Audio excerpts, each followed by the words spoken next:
Assalamualaikum dan selamat petang. Sekarang kita akan melakukan video unboxing bagi produk baru Feiyutech G6 Plus Axis 3 axis gimbal untuk kamera GoPro dan juga mirrorless camera. 4 jenis dalam sekali satu produk Kita perhatikan di sini sekarang ada 1 tahun dan 6 bulan extended warranty Kita kena register online. Okey. Ini China. Kita tengok apa yang ada dalam. Ini untuk Malaysia Malaysia. Okey, ni diimport oleh Law Malaysia Distribution.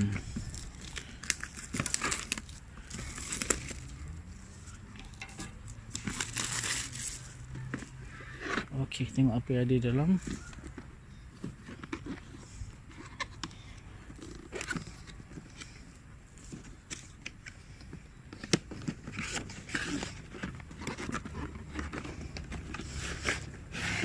Okey, dia bagi sekali sama saya dengan review yang lain.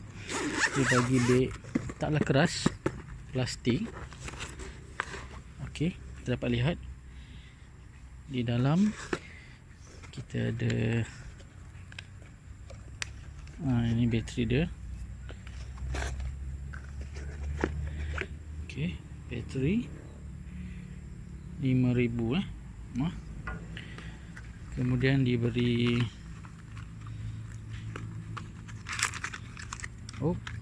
ada skru untuk plate gimbal nanti.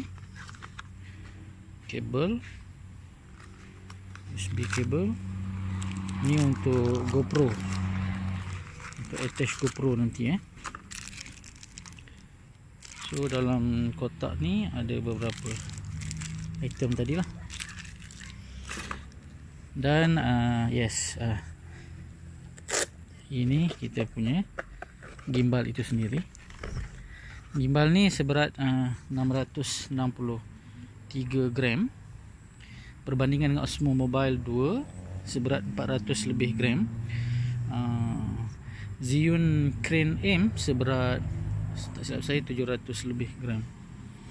Okey, ni dia punya knob, button, remote button, record. Ni dia punya joystick. Ini OLED punya display.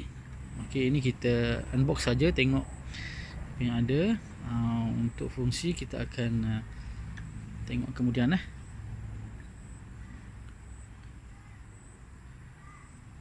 Okey. Okey, itu saja yang ada dalam box ni.